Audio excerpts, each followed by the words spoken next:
बरोबर sir. Sir काय सांगाल, काय घटना घडलेली आहे भोर पोलीस स्टेशनच्या हद्दीमध्ये आणि आपण काय पुढील कारवाई केली? भोर पोलीस स्टेशनच्या हद्दीमध्ये निर्भयावरती एका आरोपीने अत्याचार करण्याचा प्रयत्न केला. ती साधारणतः शाळा सुटल्यानंतर घरीच असताना वडील तुझे घरामध्ये आहेत म्हणून अशा बहाण्याने तिला उचलून घरामध्ये बोलवलं. त्याच्यानंतर तिचे कपडे काढून अत्याचार करण्याचा प्रयत्न केला.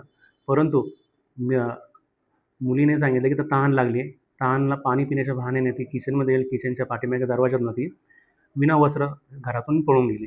त्याच्यानंतर तिला आजूबाजूचे जे लोकं होते, स्थानिक लोकांनी तिला वस्त्र दिली. त्याच्यानंतर तिला वस्त्र दिल्यानंतर तिला घरच्यांच्या ताब्यात देण्यात आलं. घरचे पोलीस स्टेशनला आले. पोलीस स्टेशन आल्यानंतर त्याला रीतसर गुन्हा दाखल केला. गुन्हा दाखल होताच शोध पथक आरोपीचा शोध घेण्यासाठी पाठवले.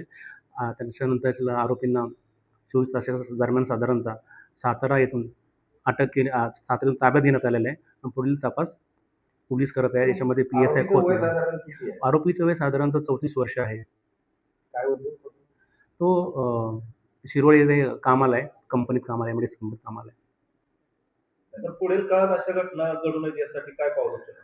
आम्ही भोर पोलीस स्टेशनच्या हद्दीमध्ये येणाऱ्या ज्या शाळा आहेत तेथे आम्ही स्वतः जाऊन, तसेच महिला अधिकारी यांच्यासोबत जाऊन आम्ही तसं तर ठिकाणी लहान मुलं असेल, मुली असेल यांना गुड टच, बॅड टच याबाबत आम्ही सांगत आहोत, त्यांना शिकवत आहोत.